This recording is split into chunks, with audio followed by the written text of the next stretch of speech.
This organization and this event provide me the opportunity to experience using Google Cloud.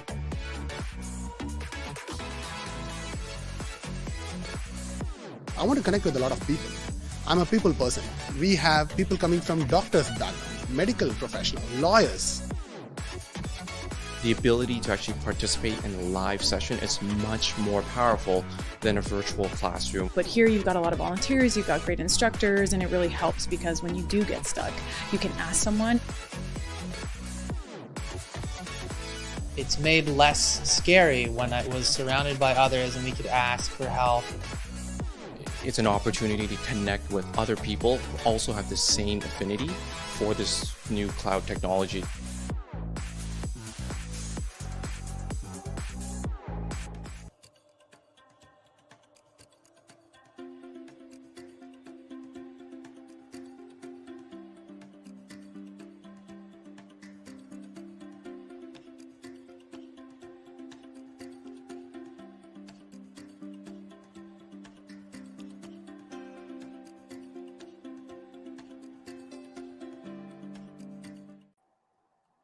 Hey everyone, how is everybody doing? So good evening to everybody in the West Coast, East Coast. Good afternoon if you're joining us from the West Coast. We have students, I can see the chat, joining us from as far as Philippines, India, Africa. I know it's really late there. We're super awesome and it's great to see you all.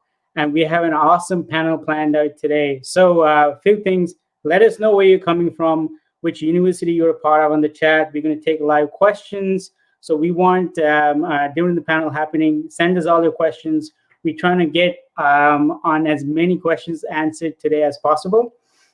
And then welcome to subscribe to all our upcoming other events. If you haven't found your DSC chapter, go to the link that we're going to share below.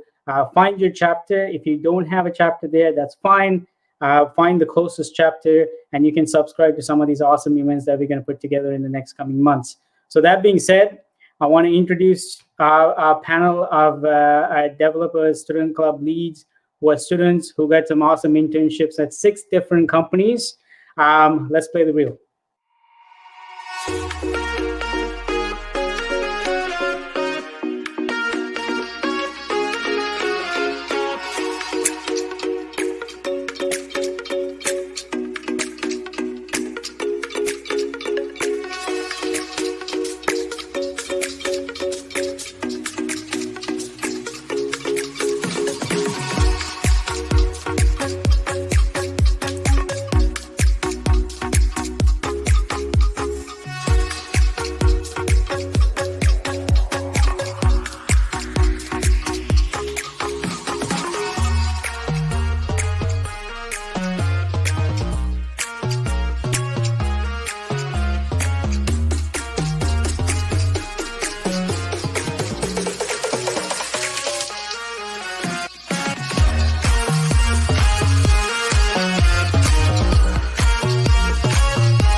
Hey! Hello. Awesome, awesome. How is everybody doing today? Great. Doing awesome. Very good. Awesome. How is my DJ skills, Ananay? Pretty good. Pretty good. Okay. I really love that track that you played when I heard it in the full extended mix. So that's why I extended. That was for your clip. I extended for everything. So that being said, let's make some quick introductions. Let's go around the room. Devin. Yeah, so hey everybody, my name is Devin C. Martin. I am currently the DSC lead at Howard University, but I'm currently a computer science and business administration sophomore at the University of Southern California. George. Hey everybody, my name is George Makunda Martin. I'm a senior computer science major at Morgan State University. And I interned at Google last summer. Hi, my name is Ananay. I'm a junior at Arizona State University, and I worked as a software engineering intern at Apple last summer.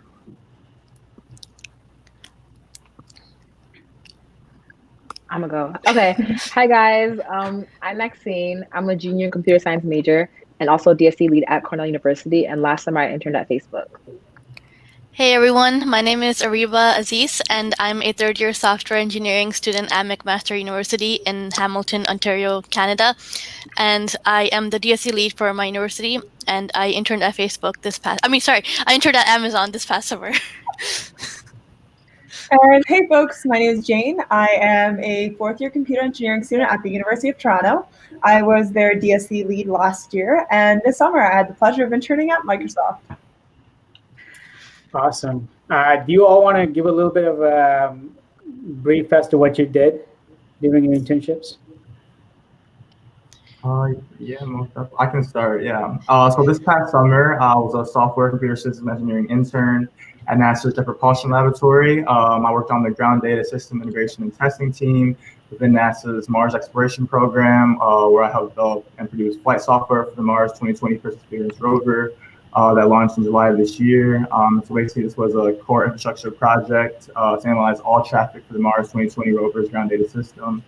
And so I built models to scrape through AWS VPC flow logs, where I developed data analysis tools and functions to find any malicious activity happening on the network. Not gonna lie, I only understood like what he just said, but it sounds like it was very interesting. I was on the Google Payments / Lighthouse team working on an open source project, and basically it was to analyze forms on web pages to see if they're optimized for autocomplete. So if you've ever been in a situation where you try to fill out a payment form, and like the autocomplete didn't work, that's on the developer. So it really detected if it wouldn't work, and then I gave developers suggestions on how to fix it, so people would have the best form filling experience. So I was on a team called Sweet Programs, and I worked with a few web technologies and an internal tool called Splunk. And we created this tool to make that easier to use and deployed it on Kubernetes, worked with React and Flask, and I worked with different teams across Apple to handle different aspects of the design project. Okay. So this summer I worked a lot with the Parse database and we deployed with Heroku. And I know that we work with a lot of APIs like Twitter API, Google Maps API, Facebook SDK. And I was on the Android team. So basically I have to cater that with Android and make Android apps using those APIs. So I was placed in the ordering team of Amazon, and this was within the consumer organization. And so the consumer organization was for the retail website, so for Amazon.com. And our organization was in charge of everything from when you go on Amazon.com and hit checkout for an item on Amazon, and then that's when my team services kicked off to start managing your order, and it went all the way to the point where your order is received to the door. So that was like kind of what my team overall was in charge of. It was really exciting to learn about how that worked behind the scenes. So that was pretty cool. And my intern project specifically was to create an internal web app that helps developers and accountants in my team visualize some complex entity relation data related to Amazon.com orders. And so my project, I kind of owned it from the start to beginning. I designed the requirements of the project, and I designed how it would be implemented. And then I actually built the service all by myself on using AWS technologies. So things like EC2, Lambda, Cloudflare, Cloudify, just to name a few. But it was really exciting because it was a project that I owned and kind of designed all the way from scratch. And then in the last 2 weeks, I actually got to see my team use my project every day, which was really exciting. So yeah, that was kind of a summary. Yeah, and I worked on the team at Microsoft that manages all the collections and entitlements that people own. So like, let's say you own a version of COD, you have Microsoft Office on your computer. Our team monitors and controls all of that and essentially provides information on who has what to external services. And from there, what my particular task was to build a library that helps teams move their existing configurations for ownership onto the Azure Kubernetes services. So essentially helping our team and the teams that use our services make that transition to Kubernetes. And I work in Azure. Oh, sorry. No, go ahead. I was going to say, like, people-listed technologies, I might as well. I worked a lot with Azure.NET and C#. Madusha. No, yeah. So it's interesting when you all mentioned like Kubernetes and a few other tools, and funny enough, like Google came up with Kubernetes, and like I see there are certain tools and services each and every company end up using. So you get to transfer some of these skills going back and forth. The question when we proposed this session to students, the biggest thing they had was they wanted you to explain the process of you landing these internships. So let's talk about like how that was. Maybe this wasn't the company you wanted to go after. Maybe there's an opportunity the school brought out. What was this process? Let's start with Maxine, because we see that on the chat, we see a lot of fans here wanting to know how that happened.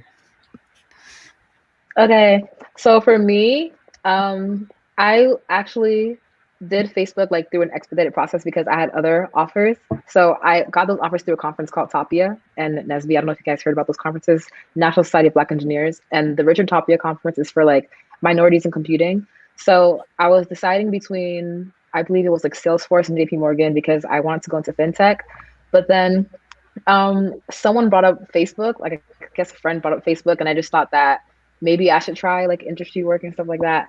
So after that, Facebook was very understanding with like expediting the process because I had other offer deadlines. So then with that, there was just a coding challenge. And then after the coding challenge, it was the behavioral interview. And then through that, basically what they wanted to gauge was like how interested you were in like developing your skills. So I didn't have any previous internship experience, but they wanted to see like basically how much I want to learn. So I had to basically talk about my projects and what I learned from them and like where I want to develop my skills. And I think that was basically what they're looking for from the interview. And then from then it was the offer letter. Okay. Devin, because you're a rocket scientist, what was the process like for NASA? Yeah, well, definitely. So NASA had actually come to Howard University's College of Engineering to recruit interns for summer 2020. So after class, I went back to my dorm, put on a nice suit and tie. I found out like 10 car stock types in my resume. Then I went to the table they were recruiting at. So I introduced myself, gave my elevator speech, handed them a copy of my resume, talked through my GPA, my internship and product experience, why I wanted to work for NASA, and some of the CS concepts I was interested in.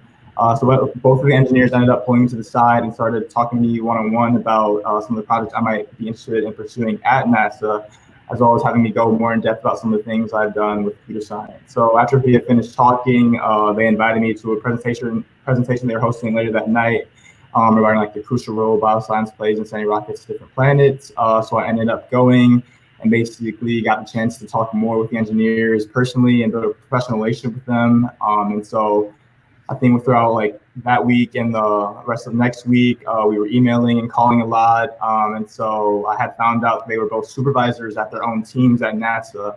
So I ended up not going through the whole recruitment process, like interviewing and doing a coding challenge. And I just ended up receiving 2 internship offers from both of them on the spot. Interesting. And was this your first internship, or have you done other internships before? I had done other internships before. So NASA came to recruit later in the year, which was October time. I had already started my year-out internship with NSA. And then that past summer going into my freshman year, I had done Google CSSI, which is basically like an intensive summer program where Google engineers teach you about software engineering and computer science principles. Let's go to Jane. What was your process like? I'm not sure if like where I define the start of my process, but just to give like a holistic picture, the way it worked for me is I went to a hackathon, Hack the North, in the second year. There I met a bunch of like Google reps and a few of their employees. And first off, it was an awesome hackathon. And secondly, I think that's also where I met Madusha. Yeah, I was there. Yeah. So there I realized like, wow, I really love the culture and the kind of work people are doing at Microsoft. So I was very keen on applying, and looking around the internet, I found a scholarship. So Microsoft in particular offers a scholarship for students. Just you write a couple essays, and then they do as scholarships do and select people. So I got the scholarship, and from there, like the recruiter for U of T reached out to me to say like, congratulations on the scholarship. Are you attending Hack the North this year? We have another group and we'd love to chat with you. So I spoke to them again at Hack the North, and it was like me and the other scholarship recipient who got a one-on-one with some engineers. So like the reverse interview where I get to ask them a lot of questions about Microsoft. And from there, I just applied to the regular portal and went through typical Microsoft interview. So one on the phone and then in person. Okay. Let's go to Ananay. Okay, so long story short, actually, Apple reached out to me. I applied to a lot of companies, but I think for me, I got like it wasn't a follow-up of my application. I think it was more of, because it was after a long time, but the interviews were really quick, and within like 2 weeks, it was all done. Like they did it really quickly, and they reached out. They asked if I wanted to interview, which was of course a yes. And yeah, that's how I got my internship. And there was no, long process. It was just they reached out. The interviews were done in 2 weeks, and we're good to go. But before I pass on the mic to anyone, just want to give a shout out to all my friends who are watching. So hi Khan, hi Francis, and hi Tanish. And yeah, I'll DJ for all of you because I'm getting a lot of requests for that. Ariba. Okay, so my process wasn't as like super awesome as the rest. I just applied to the online website. So on Amazon's job portal website, I applied there, and then I got the coding challenges, and it was a pretty standard process. So it was 3 other. The first one passed that one, and then a week later you get the next one, and so on for the 3 coding challenges. And then after I passed my coding challenges, I got the final interview with them like early November. So this was like a video interview with an current SDE engineer. So they asked some technical questions and some also non-technical questions, and they focus a lot on leadership principles. So yeah, I guess like I'm just like if FYI, Amazon focus a lot on their like 15 leadership principles. So in the interview, they'll ask you for some questions that tie back to the leadership principles. So you got to prepare for those. And then after the video interview, you get the response back after a week. And then also just saying, so this year, well, I got the, so this year my process was successful, but I also applied to Amazon last year and the year before that, but I didn't make it through the coding challenges. So it's not like they reached out to me or anything. I just like applied on the website, and like you can still get an internship like that by just applying. Awesome. George, how was Google? I kept you for last, man, because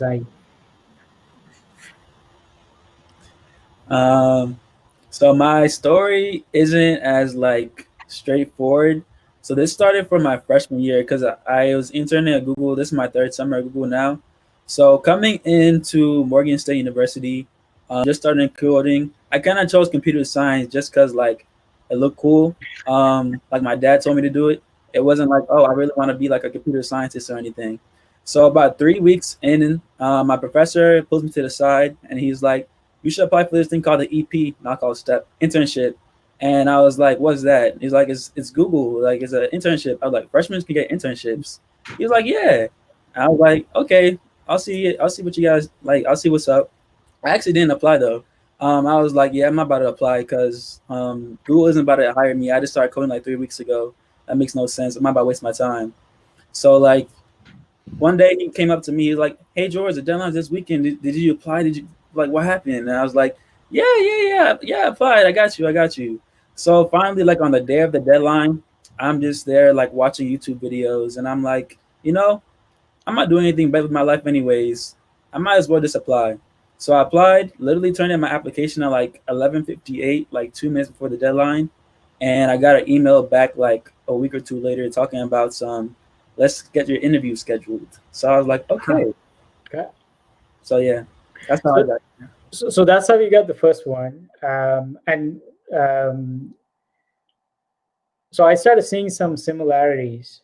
So you're the only one, I think, out of all of you, except Devin, that the school kind of intervened and helped you out to get the first introduction, correct? Because Jane, you met them at a hackathon, and then Maxine, you had other offers, and then they reached out to you.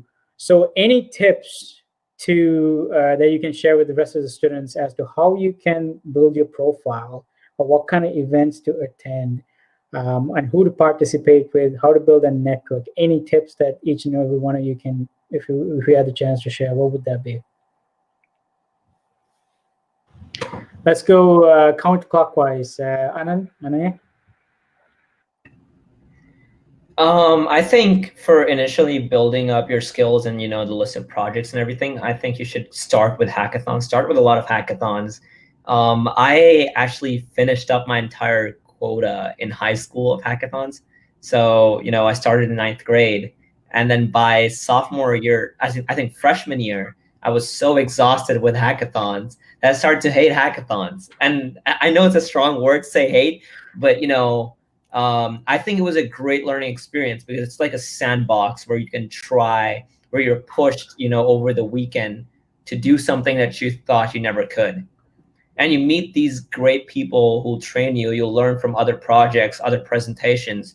And so, make sure you're, spending your weekends actually going to hackathons and trying out the different stuff they do.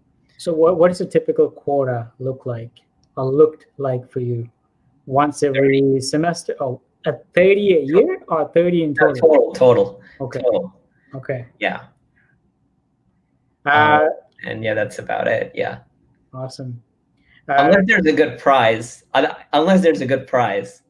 No. But other than that, I think in the US, I've only been to 3, 4. The rest I went back in India. Awesome. George, any tips other than obviously the faculty involvement? Yeah. Maxie, can you repeat the question one more time? And then so if you had other tips to share, so how can a student improve their profile to get noticed? Like, for example, you said you only started coding 3 weeks ago, but there's something that they saw, because there are certain skills you can always learn, but then there are certain things we connect on things, right? So any tips that you can share how these students can improve on? If not, we can skip and come back to you. No, I got you. So one thing would be, like, during the interview, you have to realize that this is a highly competitive position, right?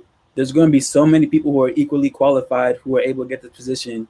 So the main question that should be at the back of your head is, how do I make myself unique and stand out? And this is more of the soft skills part of the interview, because everybody here has probably heard, the regular technical interview type of things. But people don't hire accomplishments. They hire people. So how do you make yourself stand out as a person? So they're like, oh, George, yeah, I really like my conversation with George. And he was really good at coding too. If you're able to win both parts of the interview, the soft skills part and the technical part, you'll definitely stand out more than your peers who may have just said, oh, tell me about yourself. Yeah, I code. I go to this school. That's it. Interviewers like learning about you. So definitely one tip, just to sum everything up. I got a lot more, but I'll save it for later. With this part, I'll just say create an elevator pitch about yourself that doesn't only talk about what your accomplishments or your projects, but also has some personal elements about you and your own interests. That's a great tip. Yeah, character matters, and that's a really good tip. Devin. Yeah, so I'm definitely all the way with Ananay. I don't know if I said that right. Did I say it right? Yeah, that's fine. Yeah. Okay. So I'm definitely there with Ananay. Hackathons are huge. Just getting the chance to go to a place, collaborate with people from all over the world and build something innovative, something that solves an issue, which is what you're going to be doing with your internship, is huge. I'll definitely say get active on campus. No matter what grade you're in college, there's always some organization looking to add more people to their executive board. So keep a lookout for those flyers. I feel like being in a leadership role in an organization really stands out to recruiters.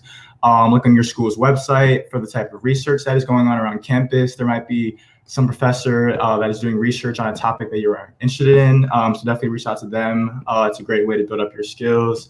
And I think last thing to, build your resume for those interviews and for your applications to volunteer. One thing that I did is I met up with some of my friends in college who are passionate about computer science, and we went to our local middle school, elementary school, and we asked, hey, like, can we host a workshop teaching kids how to code in Python? So that really stuck out on my application, and those are some things that you guys can do as well. Jane, I know you got your role from a hackathon, so you got to share some other tips now. Yeah, no, I was kind of going to echo a lot of what George said in terms of it's super important to have like that balance of soft skills and technical skills. So going to hackathons is like one way to practice those technical skills, you know, have new projects to talk about, but the talking about them is kind of the most critical piece almost. I think that if I were to share tips, it's also something that I feel like made my application stand out is just the fact that I had done internships every summer before. And as a first year, like I learned to code second semester, first year. It was my first programming course ever. It's not like I was coming in with like this phenomenal foundation that I had built up through high school. But it's like just putting yourself out there, applying to as many opportunities as you can. That's kind of how I applied for the Microsoft Scholarship. It was just through like random Googling and coming up with solutions. It was joining meetup groups in Toronto. That was another big one. Toronto has a lot of meetups. I was super into AI, and that was like a research project I was working on during the summer first year. And so through that, I'm like, hey, I'm going to join some meetup communities in Toronto. And that kind of grew into something where I became a chair of a meetup group in Toronto. I spoke at a bunch of events, panels also related to like AI and tech ecosystems, and started like running events of my own. So just kind of putting yourself out there and making sure that your portfolio is not just technical, is something fun and, you know, distinguishing for when it comes to a recruiter filtering through swaths of resumes. I assume I'm not a recruiter, but humbly speaking, that's it. Arora. Yeah, so I agree with that as well. Definitely, like kind of try to have a variety of experiences, not just technical, but also leadership experiences.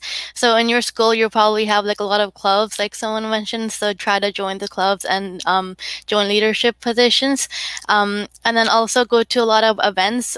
So in my university at McMaster, we consistently have like so many events happening every single week. We have so many employer events and co-op events, and a lot of events hosted by clubs and teams.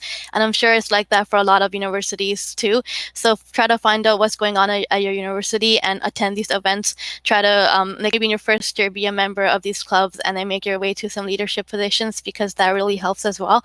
And then another kind of tip that I want to say is that during interviews, when you're talking to recruiters or your interviewers, try to really connect with them and kind of like be yourself as professionally as you can.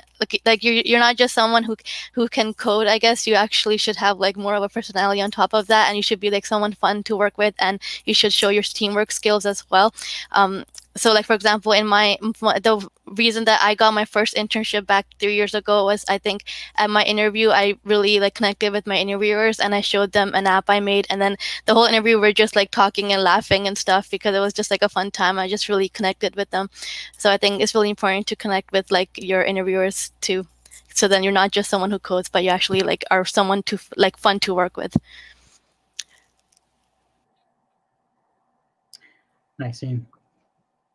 Yeah, so I agree with mainly what Jane was saying about putting yourself out there, and what George was saying about confidence, because like, unlike everyone else with the whole hackathon stuff, I was personally scared at my first hackathon. So like, I like went to my first school hackathon, and then everyone was just like, you know, had these crazy ideas, and I was like, wow, like I can't even code a program, like this is crazy. So I was very intimidated, especially everyone else had a lot more experience than me. So I ended up like not even doing that well in the hackathon, not even like presenting a great idea. So I really had to go back to the drawing board and actually like gain confidence. So this is my freshman year, and my freshman year, I didn't get any opportunities because I was mainly scared of rejection and kind of scared of like, I guess, talking to like a technical interviewers, like what if they're judging me, all this stuff like that. I had all these preconceived notions in my head, and that was not healthy for me. So I think what actually helped me freshman year was attending like career fairs and conferences, and like practicing my elevator pitch and actually talking to real recruiters and like getting advice as to what they think I should be working on.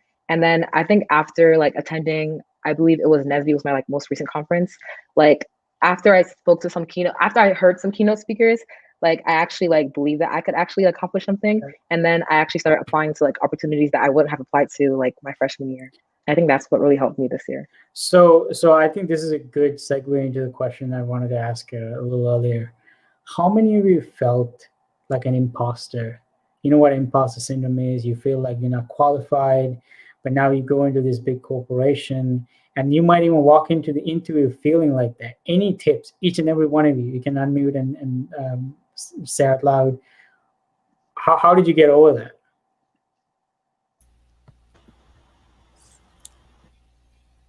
Ariba.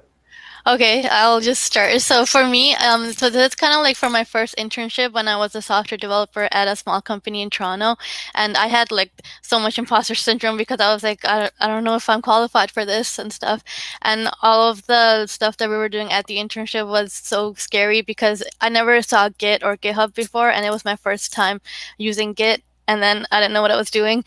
And then I remember at one of our first technical meetings when my manager and my mentor ran down my project and told me what I'm supposed to do. I just kind of like the entire interview, I was just like, the entire meeting, I was just nodding and smiling like, I know what you're talking about. But in real life, I didn't know what was happening. And then I guess like a tip for that is just to know that in like your internships, you're not expected to be an expert. Like they know that you're just learning, and that's the whole point of like why they hired you, because you have like strong potential.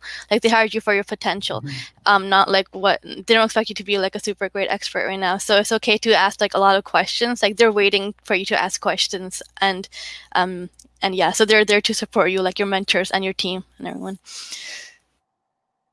Anybody else? Any other tips you want to share? Sure. All right, so definitely like imposter syndrome was major, especially my first year. Common symptoms of imposter syndrome are 1, comparing yourself to others, 2, downplaying your own accomplishments, and 3, self-doubt. And one thing I just realized is to stop comparing myself to other people. Because for one, like we're both EP interns and I'm like, oh, this person's so smart, this person is better than me.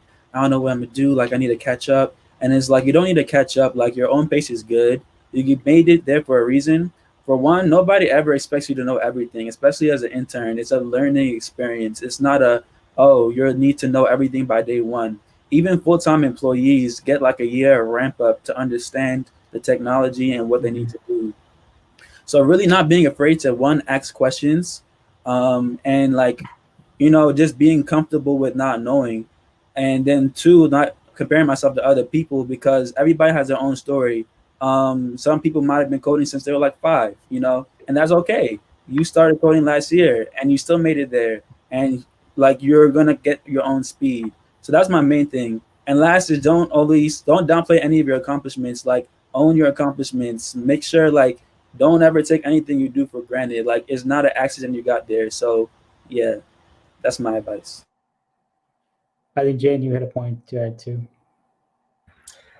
I was going to, but George summarized it quite well. I think it's something that a lot of people face and run into in the same way that George was saying, like, oh yeah, like everyone is at this internship and these people are so much smarter for XYZ reasons, but like you're there as well. Just accept your invitations and understand that people are inviting you for who you are right now. And it's up to you to learn and grow and fill the gaps, which you see on your own. People don't see the gaps the same way you do. That's a question of perception. That's one thing that's like a good old confidence booster. Realize that your internal struggle and not knowing is just coming from a place of, novelty to something. Right. And this is just an opportunity to like, you've been pointed to what you need to learn and go ahead and learn it, and not necessarily independently. Don't like hit your head against the wall for days upon days. Like do it for a day or two and then go and ask somebody for help.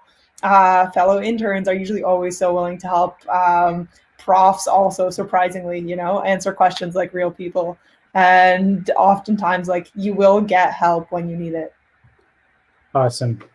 Anything else? Anybody else want to add? Otherwise, we're going to take Can I just say? Sure. Yeah. I was just reading the comments. I just wanted to say about like feeling like the competitiveness and seeing other people being really good and kind of like comparing yourself to others. I guess what I want to add on to that is that you only really ever see the successes of other people. No one's going to tell you how many times they got rejected, and they're not going to tell you how many times they failed. So so yeah, it's okay if you're not making it yet. Just like continue trying, and yeah. Like I got rejected from like a bunch of companies like many times, like Amazon twice, and like I got rejected from Google like all the times I applied. So yeah. Okay, so we had this question. How was the process of being getting used to the work environment coming from campus or university environment? Was it different? What was it like?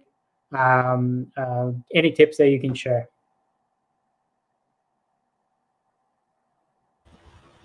Okay, yes, I'll go.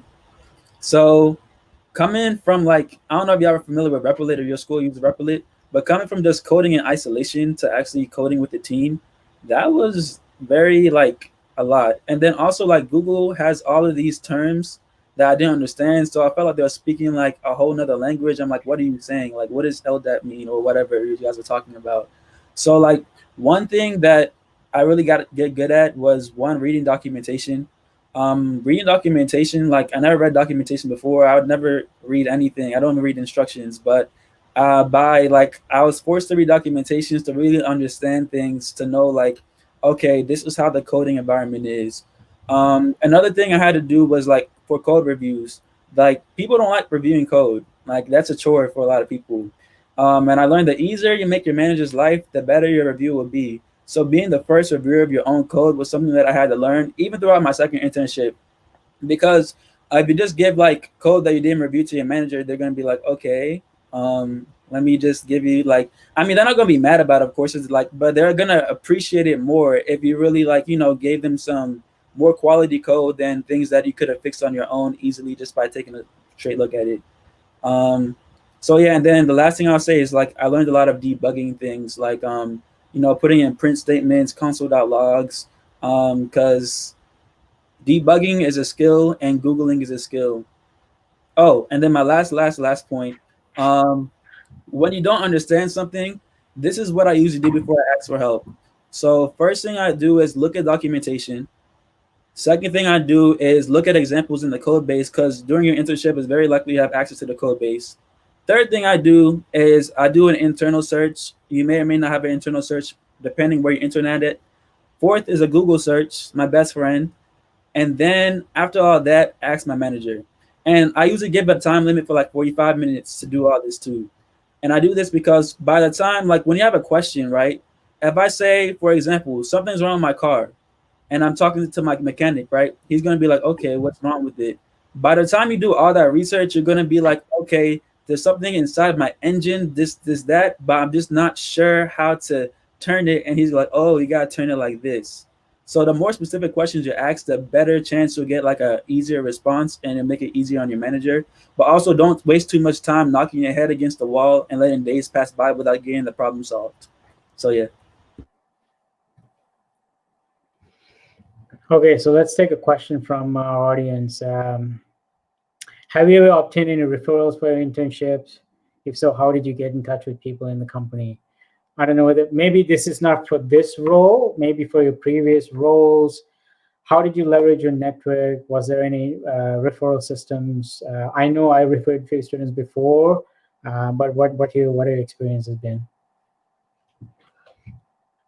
I would say for referrals, like the ones that I got, it was more like an organization that I was already in. Like, for example, I'm in Rewriting the Code, which is just like basically like women in computing, but like a national organization, or like NESB. Like if someone's in an organization with me and they're trying to like make us all like, you know, get good positions, like, or you can reach out to somebody. If you know somebody that's in the company that's also in your organization and you don't know them that well, I'm sure they wouldn't mind giving you a referral, because it also helps them on their end. So it's not just like it's benefiting you. They also get like some type of bonus or something like that.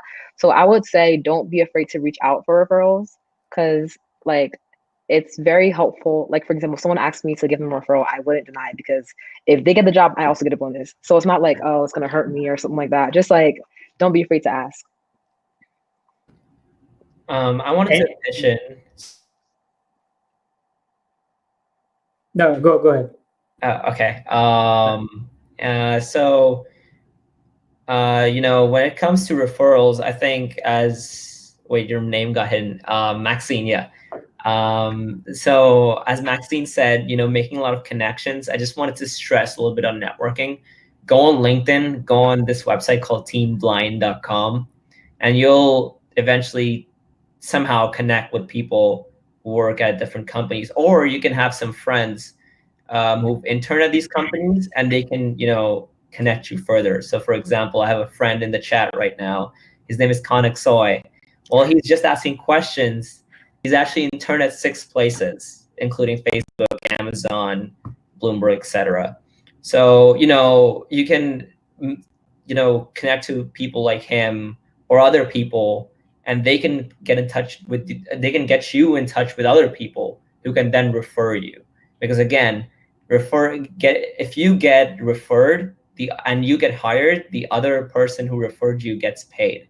And that's true for a lot of the companies out there. So don't be afraid to reach out. Any other tips you all can share? Oh yeah, most definitely. I would say conferences on top of LinkedIn an organization are a huge way to build those professional relationships and get referrals.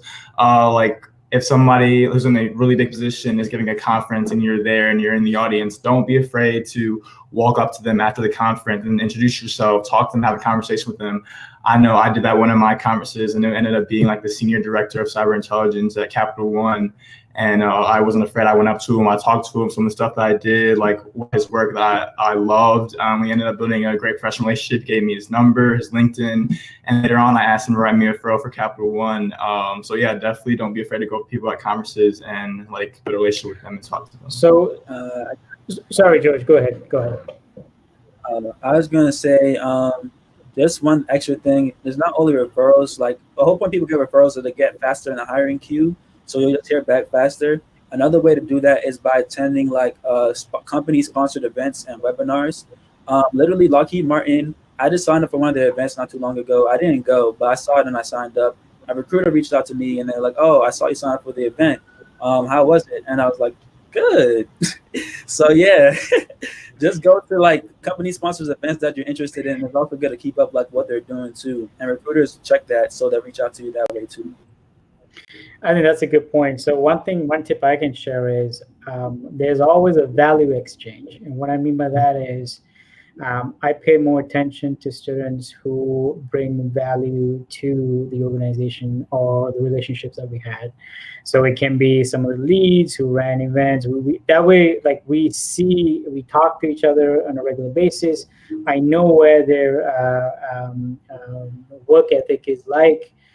So once I'm comfortable, because I'm putting my reputation on the line when I make a recommendation, I want to be sure that the person I'm recommending is capable of, even though, let's say it's not, I don't know how good you are as a developer, maybe not, but as long as I can vouch for your work ethic, I think that's a good way to build a rapport and get a recommendation. So something to keep in mind.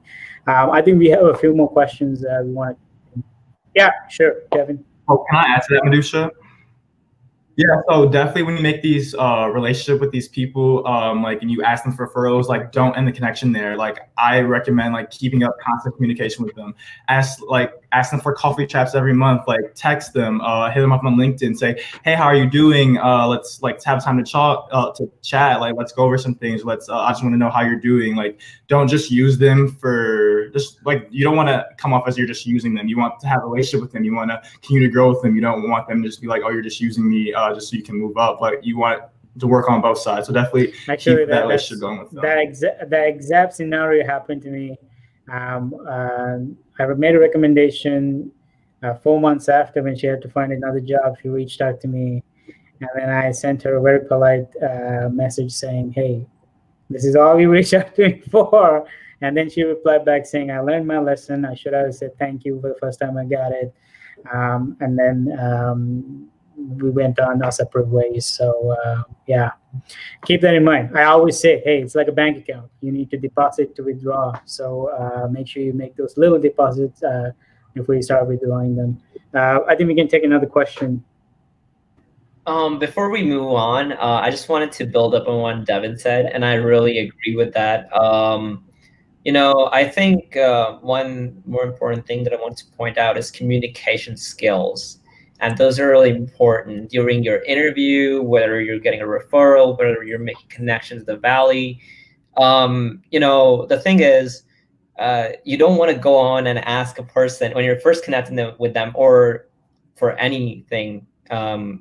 You don't want to go ahead and ask, how'd you get a job or an internship at X? Like, ask a more meaningful question, I would say, because guess what? A lot of people get a lot of messages about the same thing.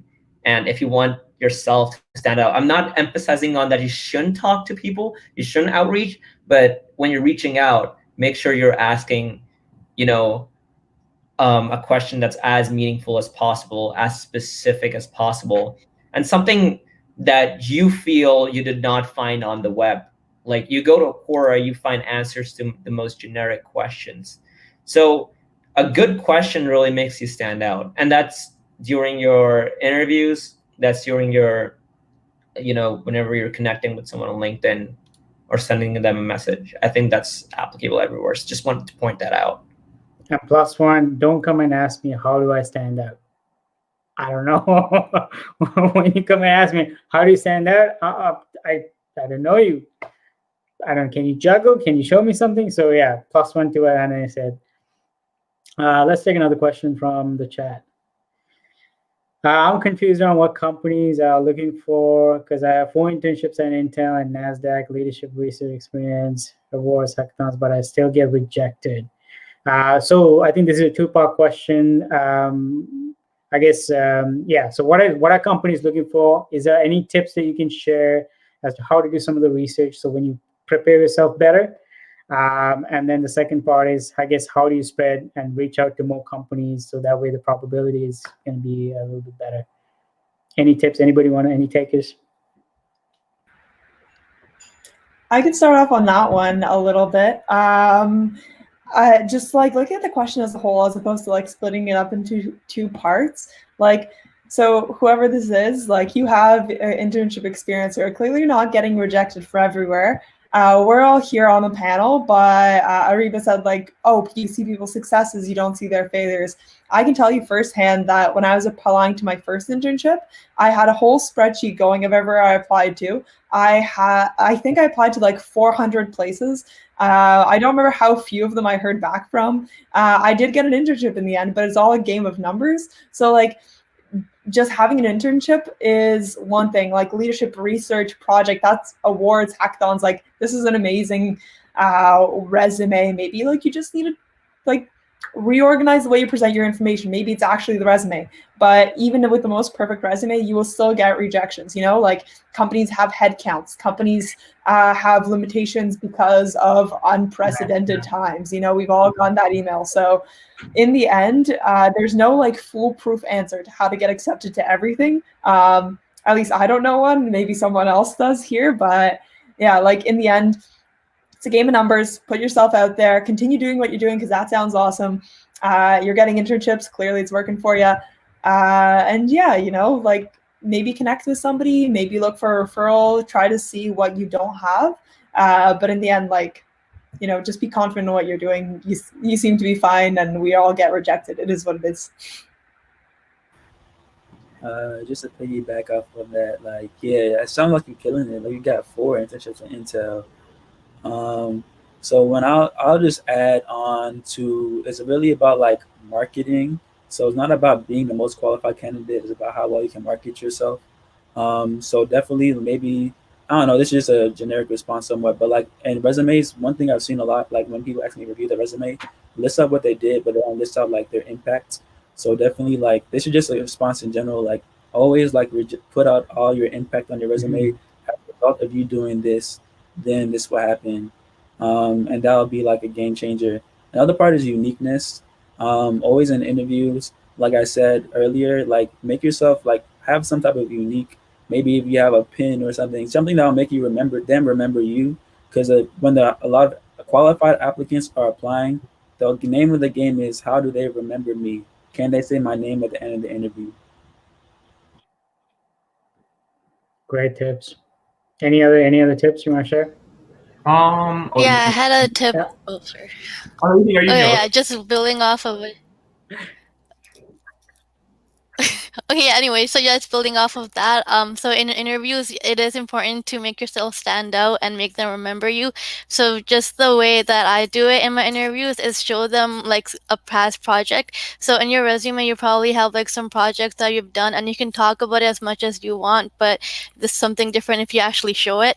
So like for my first internship, I took out my phone and I showed them the app that I made, and then I went through it and I showed them all the features. And then in my second internship, I showed them what I did in my first internship. So I showed them the project that I worked on and how it made an impact to the team and everything. And even for like my interview with Amazon, I described like how like my project made a real impact. And yeah, so I guess just like show them, like demo something that you might have done is kind of cool. Definitely going off what I forgot to say. Oh. No, go ahead. I'll finish. I already went. I'll finish it after you go. All right. So going off of what they all said, yeah, there is no perfect way to get an internship. I guess some of the things that you can do to help are like apply as early as possible. Like the minute the application drops, send it in. That way there is no like cap. They get like to a cap application cap of like people they accept. So that kind of helps you get in there as well. Try and look for a referral. I would say do research before going to an interview, know the company's passions, what have they positively names in the news for lately. I know that when I did my interview with Microsoft, I talked about how they had just got a huge deal with the NSA for like research or something. So I talked about that in my interview, and then research your people that are going to interview you as well. Most of the time in the email, they're going to tell you like what exactly, what person is going to interview you. So look up their names on LinkedIn, and then when you go to their interview, bring up like some of the things that they did, and they're like at their company, and then you can like build a relationship with them and then talk to them about that, because that shows that not only are you passionate about the company, but you're passionate about learning more about them. And so that's one of the ways that I've done. So along those lines, I think a good interview itself is going to be helpful. Like prepping for the interview, presenting yourself during the interview. Any interview tips that you can share? I know somebody asked this question. If there's like one great point tip that you like, I know Jane, you mentioned you applied for 400 jobs. Out of that, you probably had a few interviews you had to go through. Maybe you learned along the way. Any tips, one or two tips off the top of your head that you can share with the rest of the crowd? Yeah, of course. One, cracking the coding interview is my Bible, in the sense that like I spoke to interns, other Microsoft interns right after their interviews, and they were like, yeah, so I was just reviewing something from there this morning, and I had this question, and somebody else echoes off saying, yo, that was literally my question, you know? So that book, not because it's like a hack to interviews, but just because of how well Gail goes about explaining all the concepts and the examples and the way of thinking that goes into computer science is very, very well encapsulated there. Its numbers game is another tip. One very memorable thing that my very first, like the internship I got at the end of first year, the thing that the interviewer said that really, really stuck out to me was that they're hiring people, not skills. They can teach you what you need, but they can't teach you a personality. So it's really about like being you, showing them what you're capable of from a technical perspective, but not doing so in a stifled, very like programmatic way, you know, as ironic as that sounds. You need to bring yourself to the job, and, you know, people, Madusha says, like, what makes you stand out? I don't know.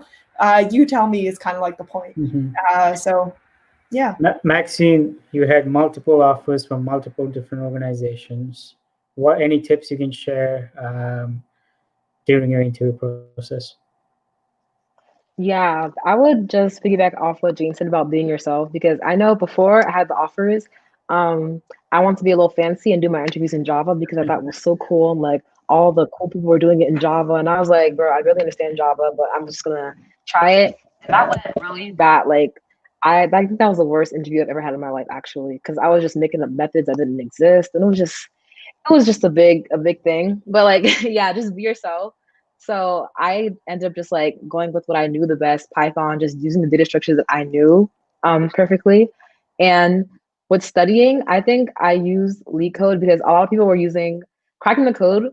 Honestly, guys, I feel like I had a slower start because cracking the code honestly just seemed so confusing to me. I was like, what is this guy saying? Is this in C++?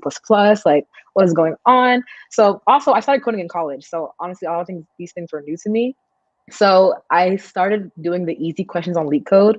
And then people were like, bro, how are you gonna get an interview if you just barely pass the easy questions? But trust me, once you just start timing yourself and then you just like pace yourself and then go from easy to hard to medium, then to hard, then things just start getting a lot better. And like, I don't like, not to just like, sit on LeetCode, but like I wouldn't buy the premium because I feel like they give you everything you need with the normal package, just practicing every single question or practicing the questions like on the places where you feel like you need to practice. Like for example, if you don't know much about strings or like much about arrays, just practice like in that area. So that's basically what I did, and that helped me a lot. Ananay. So I'll just quote my friend Konik Soy since initially he kind of helped guided me through it. I watched one of his interviews, but again, Could you repeat the name, please? Could you repeat the name again? Soy, Kaanaksoy. He's in the comments section, so people know him. Okay. And what he said was, doing LeetCode questions. And the point of doing LeetCode questions is not to, oh, you've done this question and you're going to get this. The point of doing LeetCode questions is to understand the concepts of computer science. And he was asked also that how many are sufficient, and he said 100, because after 100, you start to get, the hang of the different concepts of computer science. So I think if you're in university, try taking a data structures class will help you. But if you want to just exercise them a little bit without, going through books or anything, try LeetCode. I think that's a great platform. But again, it's all about just doing computer science. And as for, your interview itself, make sure it's just not boring. Like, just don't make it boring for the interviewer by just, okay, we've done the technical questions. Okay, bye-bye. No, we're not doing that. So in my interview, actually, the technical part was only 20 minutes and the actual interview was 55 minutes. And because an interview is never one way, it's actually kind of two-way. And the reason for that is you're also asking questions about the company or how the engineers, what kind of work the engineers are doing, how they're doing it, how's the stack, whatever they're using. There are a lot of questions you can ask the interviewer itself, because there are also engineers interviewing you, if an engineer is interviewing you. But make sure you're making it interesting for both of you. Okay, we're going to take another question from the audience. Wait, can I squeeze in real quick? I'll make it quick because I know he's trying to do the time.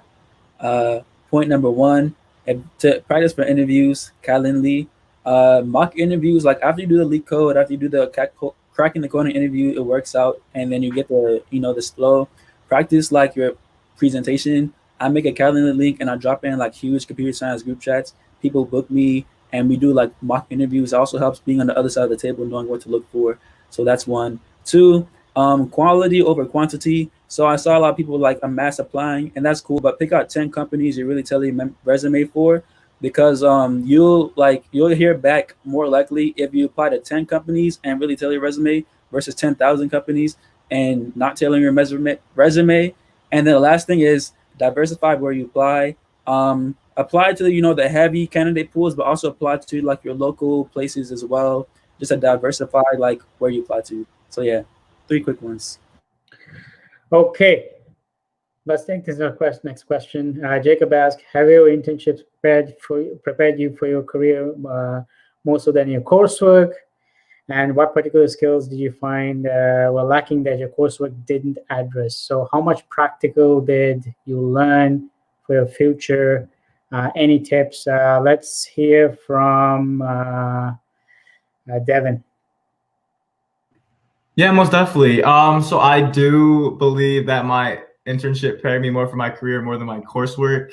A big thing with that is like in your coursework, you learn about libraries like Pandas, NumPy, SNS, Matplotlib. Like during my internship, I had to learn all those things on my own. I had to go on Stack Overflow. I had to go on YouTube University. I had to just learn all these tutorials by myself in order to do and learn the things that I needed to do for my assignment for my internship. So I definitely believe my internship has prepared me for my career more so than ever. Yeah. I have something to say about that too. So yeah, for me, I think it's like a combination of both your school and your internship. So definitely like internships help you prepare for your career because you actually do what you would end up doing in your job after you graduate, and you get like more hands-on skills. But I don't think I would have been as successful in my internships if I didn't have the theoretical background that I got from school.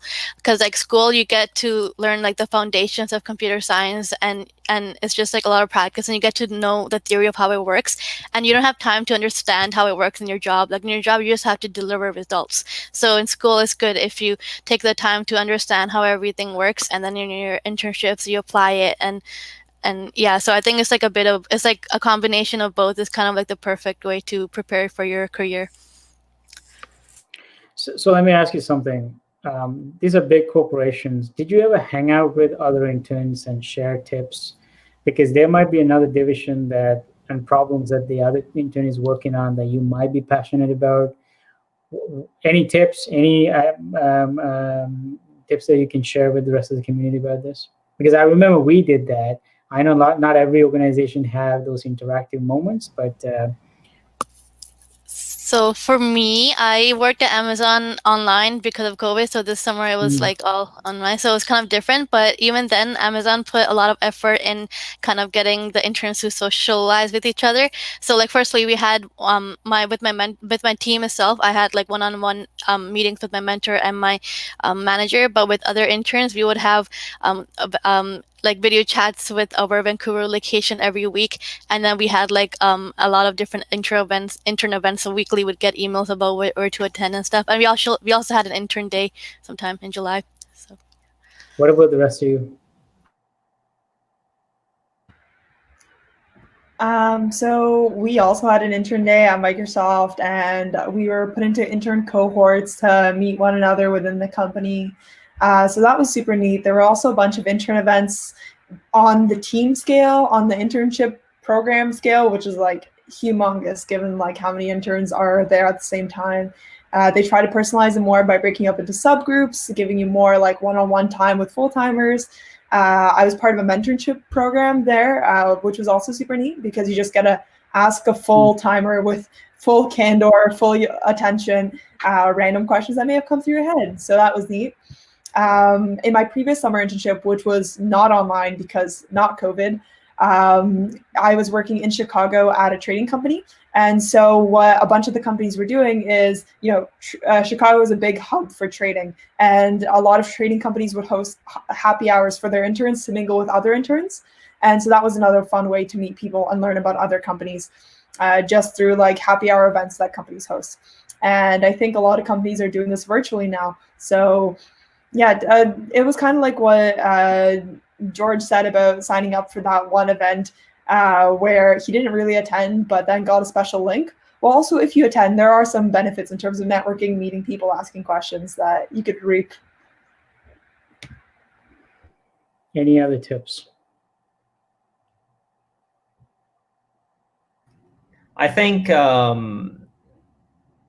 internships are really important as compared to, they help you more as compared to your coursework, because your coursework is really training you kind of like this in a theoretical way. And I mean, that's part of what DSC, Developer Student Clubs, also aim to achieve, was to actually bridge the gap between theory and practice, because, university is really theoretical. And I think, internships are like a temporary hands-on experience. I think they're really a good way to get a preview of what a full-time job is going to be like. So I think internships are really important. I would do a lot of internships if I could, honestly. So yeah, try and squeeze in as many. Some people do it in the fall as well. And especially like Tesla, for example, hires a lot of people in the fall. So you should try that. And if you're, in a university in Canada, if you're in a sorry, I actually accidentally triggered Siri. So if you're in a university in Canada, then you have this co-op thing that you can do. So make sure you make the most out of it. Going off of what Ariba said, my internship was also virtual this summer. I felt like NASA did a great job of still keeping us all keeping all the interns connected. They had like an intern talent show, intern trivia night, which shout out to Malaya. She's on the call right now in the message board. We ended up winning it, so shout out to her. And then they also had a sweet feature on Slack called Donut, and so basically it would like pair you with different people in the company as well as different interns, and so I would have coffee chats every single week with different interns, hear about what projects they were doing, and then with different manager of the company and see hear their stories and their experiences. And then with Google CSI, which was the summer that of my freshman year, that was in person, so doing stuff like going out with the rest of the kind of interns, programmees, going around the city, asking if any of the Google engineers or any of the interns wanted to go out and play basketball together. So we all did that. So definitely like being bold, saying, hey, do you want to go do this or do you want to do that? And trying to build relationships with everyone you can at the company is huge. Interestingly enough, I feel like the career that I've taken has become like an internships itself. On average, I spent about 3 years in a company doing something different. I was trained as a mechanical engineer, then I ended up learning how to do coding, and then jumped into different careers. And I see that happening because I think you mature into a role very soon. So if you get the opportunity, throw yourself out there and then see what you can learn and then what you can bring back to the table. Let's see whether we have another question. Yes, we do. I had an internship last summer, and I'm currently working in part-time as a full-stack developer. I don't really have any good side projects. They all failed. Are side projects essential? Now, one tip I can share is you will learn a lot from failure, and keep that in mind. Any tips, anything that you can share? Let's go to Ariba, because you said during the interview, you showed what you built. Was that a side project? Was it the previous project? And then we'll go around the room quickly. Yeah, sure. So that was a so this was for my first internship, and that was a side project that I worked on. And I think side projects really help when you're getting your first internship, because before that you don't have much you don't have much technical experience to show other than your classes maybe. So they just want to see that you kind of worked with some kind of technology in some way or experimented in some way. So side projects are good, especially in the beginning, but after you get like 1 or 2 internships, then they're not really going to set you apart. It's like more your internships that are going to set you apart. So yeah, I think I kind of I did more side projects in the beginning, my first and second year-ish, and then I kind of stopped and just didn't do side projects. But I still like learning. So in my free time, instead of doing side projects, I just watch videos of cool tech things. I just read a lot of different about different technologies, which is really fun too. But yeah. Ananay, I know you have some amazing side projects. I mean, yeah, I had a great idea. In fact, guess what? I have a failed side project that's live right now. It's called Timebound. You can go to timebound.org. But just wanted to share a quick story of how it started. I was in my gap year, and I built this app called Timebound based on everything I knew at that time. But again, I didn't choose the right stacks to work with, and it didn't scale properly. And I was the only person doing the marketing. And then so don't be the only person on a side project. Try roping in someone, but be prepared to fail. So my application absolutely crashed at 8K people. And of course, I'm working on fixing it, but don't be afraid to take a hit before you get your first internship or job. But again, that experience, I learned React Native, and systems engineering and everything from that project, and a little bit of marketing skills as well. And that eventually got me a job on working on the official ASU app as well. So one experience leads to another. Yeah, technical debt is a big issue if you don't plan it. I mean, that's why you want to expose yourself to other things. Maxine, any tips you can share? Yeah, so when I was getting started, I actually used like my school projects as my side projects because like, I don't know. So I feel like freshman year, I feel like everyone that was applying, like I remember we all had the same projects in our resume. So it kind of looked a little sus. It was like, oh, this same Space Invaders game on all of our resumes. And I was like, dang, bro, like all the same. But I think what really separated like us during the interviews was like how you talked about the project. So like you can tell that if it was like an assignment or like if you really liked what you were doing. So like for example, there was a Space Invaders thing where it's like, I'm not even gonna explain it. It was just a game that we had to make for this class. And basically you could personalize it any way that you wanted to. And I think if you talked about like the algorithms that you guys used and like what you felt like you learned from the project, I think that really separated like you from other applicants that also had the same project on their resume. So I kind of use that. Honestly, when I did it, the project, I don't think I did the project that well. I don't think I got an A on it. But after I didn't get the grade I wanted, I remember I went back and I studied like what I did wrong and like how I could have improved the project. And then I kind of talked about that when I was like asked about the project. So that's what I used. Any other thoughts from the rest of them?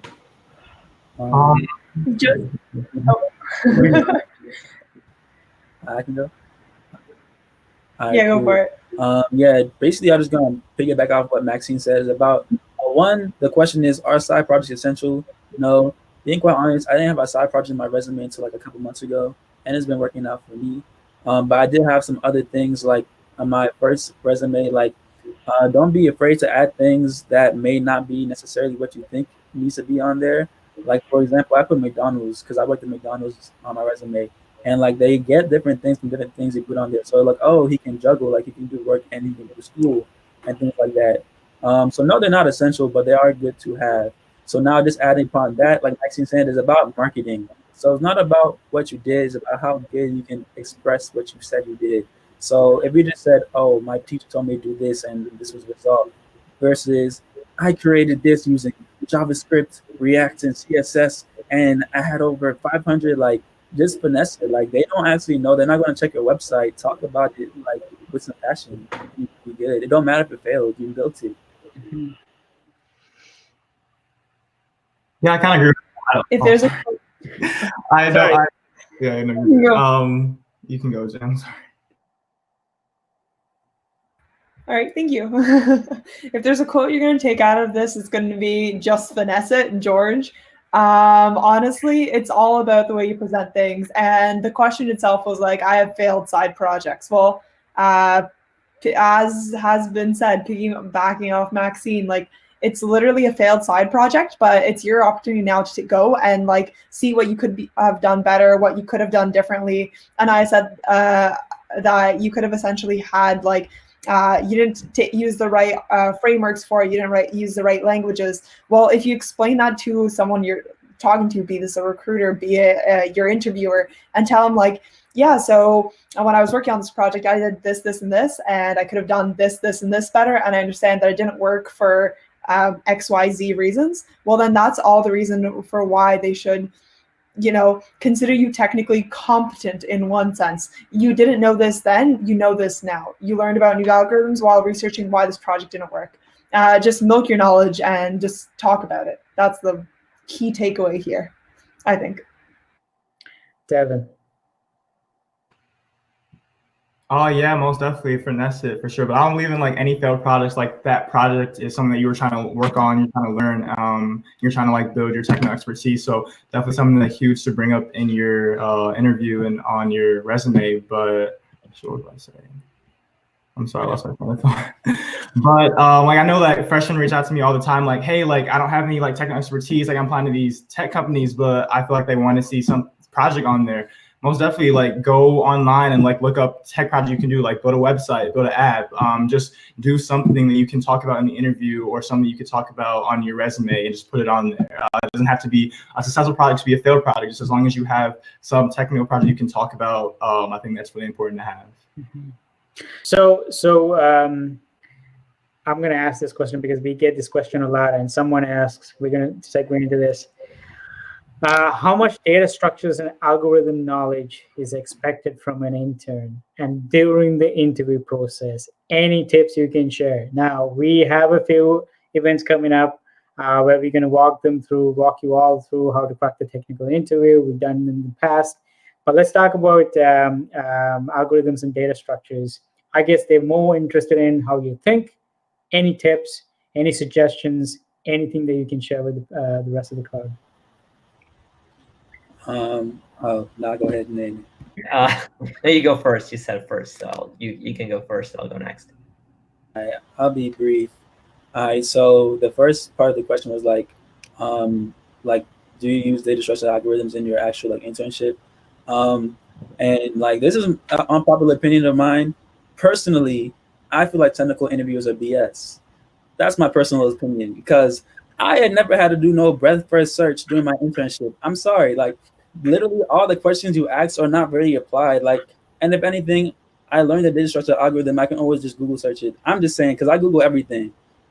But in the interview, however, it is very important that you're very familiar with being able to identify what type of question you're being asked and what data structure you need to use it. And that only just comes with practice. So like what Maxine and Jane were saying earlier, cracking the code interview, leak code, and then mock interview, like I said earlier, create that Calendly link, put all the times you're available, do a lot of practice. Practice makes perfect.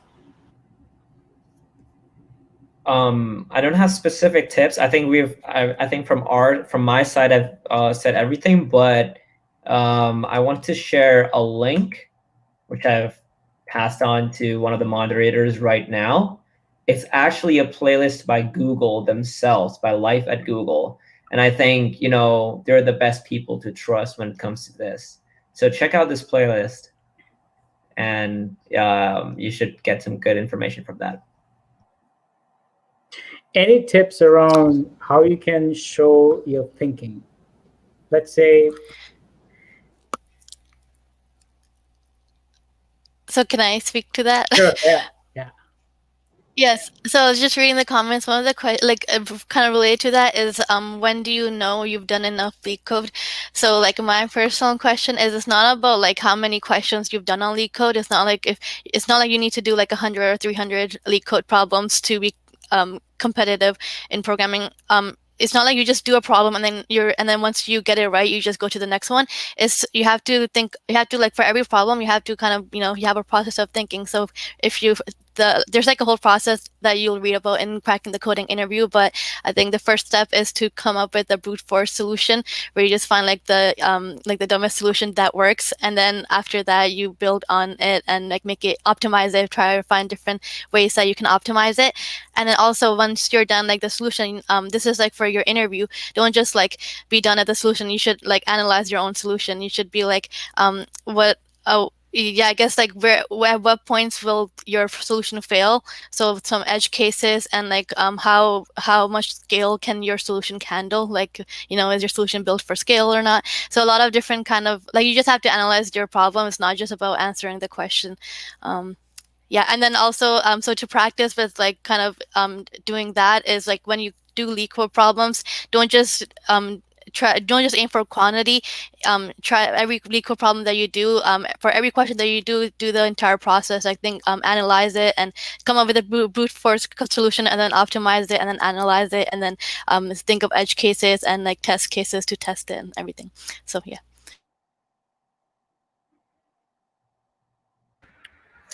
If I were to say anything with regards to like the interview process and how you explain your thinking around that, it's exactly as Ariba said in terms of like cracking the interview, a coding interview has a good formula for it. In the end, it's all about how you understand and how you think. We've had people say like they work with LeetCode best. We've had people say they work with mock interviews best. Like if you're someone who learns by talking to people, then be like George and set up a calendar where people can, you book times to mock interview and talk through problems with one another. It's all about recognizing patterns. It's all about like recognizing which algorithm you want to use where, which data structure you want to use where. I've been of the same school of thought that interviews are very, very different from like the actual work that you do. It's not necessarily preparatory for work to learn the algorithms and data structures, but in the end, like for the interview, if you have a solid foundation and you understand why you're doing X, Y, Z, then that's exactly what you want to try and communicate. Think about like when you're trying to explain something, think about the why. Like this might chain into talking about complexity for looking up something in a particular data structure. Try to go through that like mental checklist of saying like, okay, so this is how you can do it simply. This is how you like can use a data structure here or an algorithm and see, okay, this reminds me of blah, blah, blah. And now I will tailor it and optimize it that way. So that's kind of my 2 cents. Yeah, I agree with what Ariba was saying about like finding the brute force solution. Because I remember when I was doing interviews, like for example, I was in a technical interview and they were asking me like to do some sort of sorting thing. I forgot what the question was specifically, but I remember I was looping through the list like twice. So it was like O of n squared, right? And then like I knew that wasn't the most efficient way. So I was just like, I'm just gonna do it this way. I don't know. I can't think of another way to do it right now, but I know it's not the most efficient way. And then once we got to the end, like they asked, okay, how can you optimize it? And I was like, oh, maybe a binary search could work or something like that, or a quicksort algorithm. And they're like, oh yeah, that is how you do it. But like, if I tried to do some sort of binary search thing in the beginning, I know myself that I can't code binary search off the spot, right? Like I don't know that like algorithm from the top of my head. So I think it's like doing it the brute force way and then like recognizing that there is a better way to do it and then saying that at the end. Like they're not gonna sit there and make you code binary search. So it's like just recognizing like where you can improve. Any other quick 30-second tips, George? Quick one will just be to like explain your reasoning before you code. Don't get too caught up with syntax either. They don't care about the syntax, quite honestly. They just care like what you think. So like, I don't like pseudocoding, but like I know it has to be done during the technical interviews, at least for me. I usually like walk through my chain of thought all the way through before I actually code, because if you don't do that, at least when I do it, I know I put myself in a deep hole that I can't dig myself out of, because they can bail you out easily in pseudocode. When you actually start writing the code out, it's kind of like you're too far gone at that point. So yeah. Also, if I can add, that's a great way to make sure that you fully understood the question, because if you start doing something and you start explaining your solution and you give them the why you're doing this, they're going to say, no, sorry, I didn't say that. I said X, Y, Z. So I've had that on a couple of occasions. Explain what you're thinking. And then just as Maxine said, like the most important thing is don't optimize prematurely, just do something. And then you might have like that light bulb moment later. Don't focus on coming up with like, the dynamic programming solution to XYZ right off the bat. Just do it. Nike check mark, get somewhere is kind of the point. Yeah, I think one of the messages just came out, said, don't stress over it. You can only control what you can control, but listen for noises they make, as oftentimes they hint how they feel about your solution. So there you go. Well said, the gentleman, by the looks of it. Yeah, there you go. Just thank you for putting that out there. So let's take I'm going to ask a couple. I just wanted to add one thing. If it's your first interview, 99% you're going to panic. It happens with everyone. It happened to a lot of my friends. It happened to me. And I was literally on the phone. I was telling my interviewer that I'm having a panic attack, because actually I was having one. And, it lasted a good 2 minutes. But again, I had a glass of water by my side. I worked it out on a piece of paper well, and then I got to the solution. It took time, but don't think that you have lost you failed your interview just because you had a panic attack. They know you're a human. it happens to everyone. So just wanted to put that out there. Okay, so we had this other question come in. Any tips or that you can share as to how you holding a executive position at a club or certain organization, how did that help? Was there any tips? Or if somebody who's want to get involved with these things, what's the process like that you'd like to share? George? Okay. Oh, Maxine. Oh, I would say the more organizations you join, like the better like network you have, like the bigger network you have. So like coming in, like I didn't know anybody, so I joined every single organization that I qualified for, like underrepresented minorities in computing, National Society of Black Engineers, women in computing, so like all possible things that I just was under, just for like what I identify as, I joined those. And like once you just attend more events from them, you just see more about what the organization is about, and then you could decide whether you want to pursue a leadership position in that organization, like based on what you can offer, or like based on what they can offer you. So that's basically how I navigated through it. And I'm still in all the organizations, but like I participate in the ones more that I can offer more to. Yeah, I think I agree with that. Like in the beginning, in my first year, I signed up for like 50 clubs, and just because we had a clubs fest day, and I went to all of them, and I liked all of them, and I signed up for everything. But I actually ended up like being involved in like one or two, and I think just like choosing the few that you really like and you really feel like you belong in is better than joining like a lot, because then you can actually focus all your time on it, and then that increases your chances of being more involved and getting more leadership positions in the end. And also another thing is, if you want leadership positions at clubs, so something, this is what Madusha says a lot, but I just want to reiterate, like do the leadership thing before you get the position. So like if you want a leadership position for marketing, start doing all of the tasks that you would be expected to do as a marketing lead anyway, and then like next year that increases your chances of being the lead next year. Yeah, that was some solid. Go ahead. That was some solid advice. I'm gonna go ahead. Yep. Yeah, I'm just go. All right, so that's some solid advice, because that's actually how at least promotion works at a lot of companies. You have to like show that you've been working at that level already, and then you've shown that, then they give you the bump.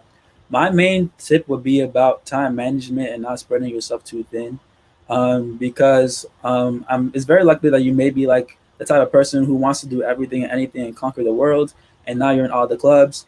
But just know that quality is not better. I mean, quantity is not better than quality, and you really have to manage your time. So really, like one thing I always do, because I do be doing a lot sometimes, and I always evaluate. Don't be afraid to quit anything if it's not good for you.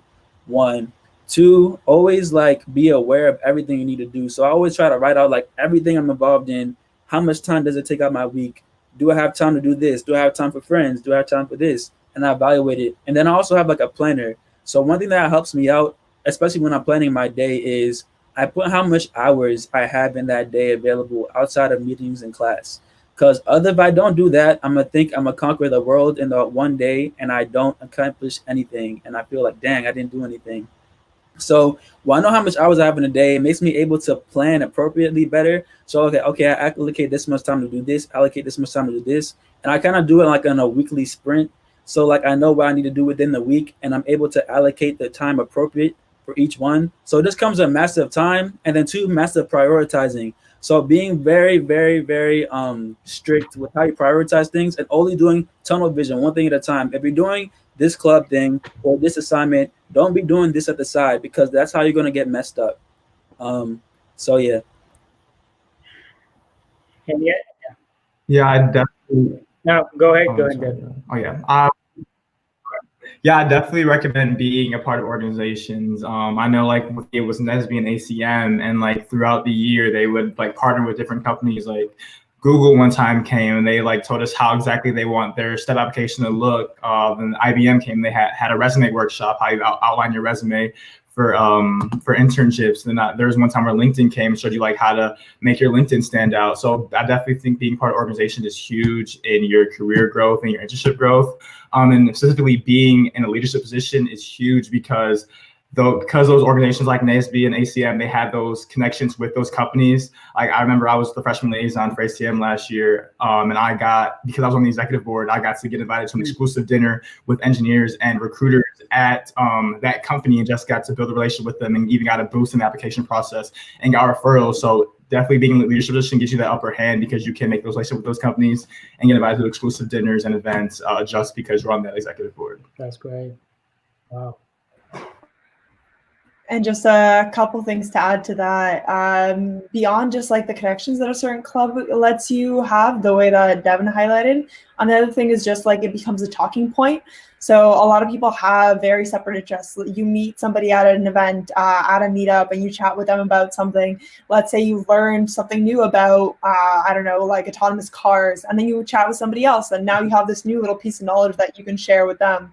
Like it's just kind of like a, how can I put this, conversation grease, in the sense that the more you know, the kind of like depth is important, focus is really important, and balance is really important. So prioritize those things, but don't shy away from breadth. You know, like let yourself explore things, and don't like limit yourself to this will be my specialty, because we're kind of too young to do that right now. And don't put yourself in a box. Be open to like learning about new things. Some people do this by listening to podcasts. Some people do it by being part of clubs and events. So just open yourself up and make yourself, you know, fun and interesting to talk to by being part of like things just outside of school. Okay. And one more thing. It was cool. I'm a Slytherin. One more thing. My bad.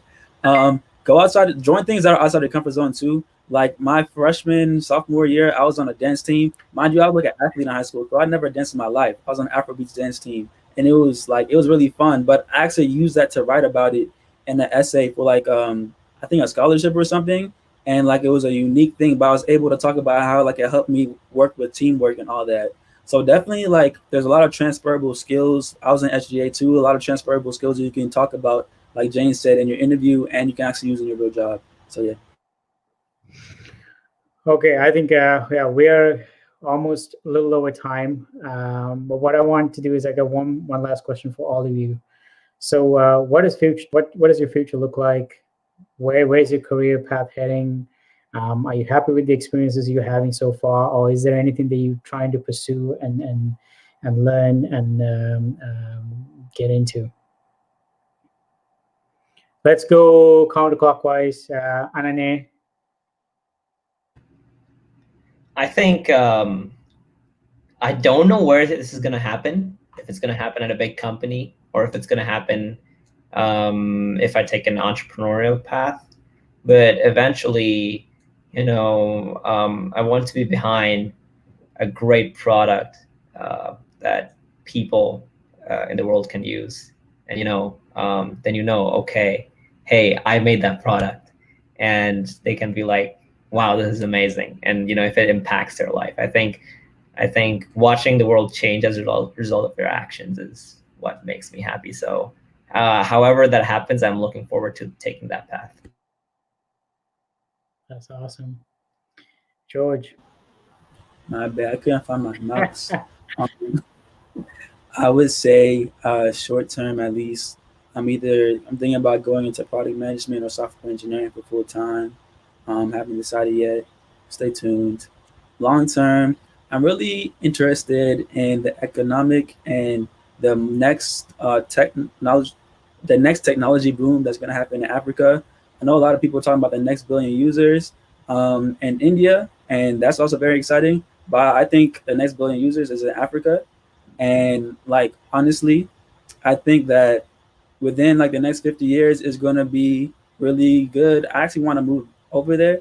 And yeah, I want to do some type of entrepreneurial activities, do something that brings value to people, and just be able to like help anybody pretty much.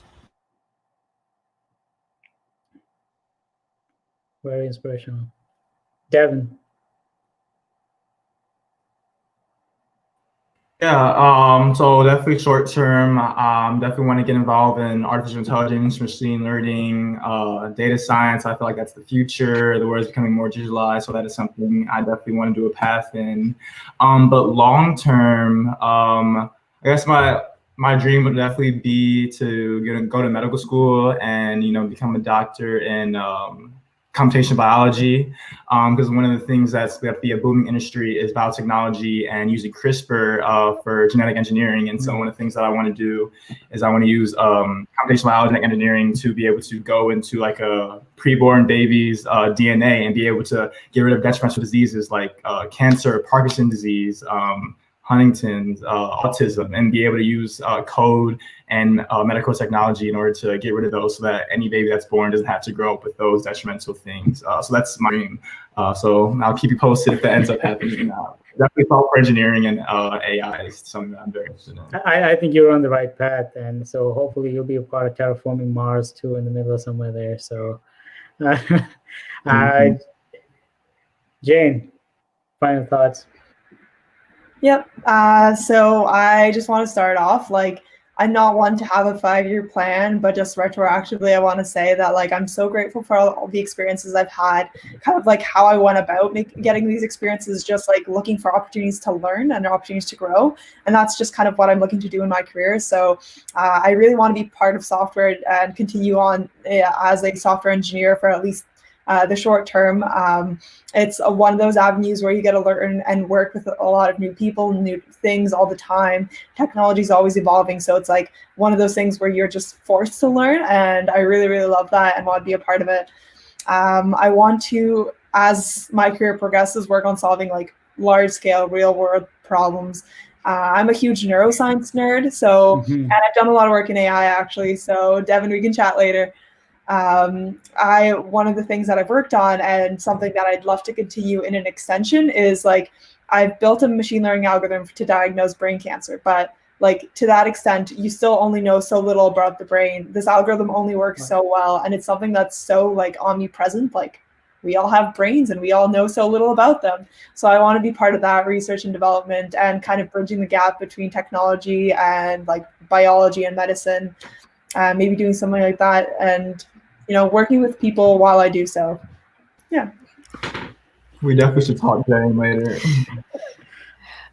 Cool. So I want to go into cloud computing, which sounds vague, but I just really like how like things like Amazon, like AWS and GCP and a lot of different cloud platforms kind of pull like all of the internet in the world, and it's so important in our society today. And so like when I worked at Amazon, I used a lot of different AWS technologies, and in my free time, like during work, I would just read the internal wikis and watch the tech talks about how AWS works behind the scenes. And so I got to know how EC2 works behind the scenes, and it was just really cool. Like I love like learning about like cloud computing and infrastructure and stuff, and especially operating at such a large scale as like Amazon. So like I have one summer left, so I'm thinking about either returning to Amazon or working at Google if they offer me an internship. But yeah, either that. But I definitely want to work in either GCP or AWS in the future. Maxine. Yeah, so short term, definitely probably pursuing a career in software engineering, but like long term, that seems a little boring. So I think I want to do more outreach. So I'm from Nigeria, so I have a lot of relatives there that don't have like the same resources that I do, or just like they don't know about the resources that they have. And last year, I actually traveled to Ghana with this program called Cooray, where it's like outreaching to communities that don't have the resources that they need to like, get into tech. And I feel like when I went there, it was a lot of like people that didn't know anything about coding, but like once we opened the door for them, they became like very interested in like trying to find resources that's how they can like move forward in the process and stuff like that. So I really just want to travel to Africa, like George said, because Africa is the future. Everyone sleeps in Africa, but I really want to travel there and help people, or just travel to communities and just like just tell them about tech, or just like help them find resources that they need to pursue careers in tech. This has been truly inspirational. A little story about me. When I was in my last year of high school, I got the opportunity to go abroad and do my last year. I never planned on going to university. I never planned of like going abroad, to be frank. And then the people around me, the students around me, they were very driven. They were very talented, and they set goals. And I think during this session, hopefully some of their stories, some of this inspiration got wrapped up on all of you listening in. And that being said, we'd love to have you again. We'll probably do a follow-up. Love to see where careers are going to go as you go through them. I know we get this request coming from the chat asking for your LinkedIns. So what I'm going to do is we're going to drop those links in the descriptions if they are okay with it. And you're going to get bombarded, by the way. So, and then maybe we can continue doing this. Thank you so much for taking the time. I know you are all busy. You got your personal lives, school, you're juggling so many things. And thank you for sharing all those tips for the rest of us. And then you will have access to this video live in a few hours. That being said, I'm going to say good night to you all. We have a few other great events coming up in the next few weeks. If you haven't subscribed, subscribe. Go find your DSC chapter. If you don't have one, find the closest one. And then we're going to go do some awesome sessions and build some crazy things along the way. So that being said, I'm going to bid you all good night. And then see you in our next event.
This organization and this event provide me the opportunity to experience using Google Cloud.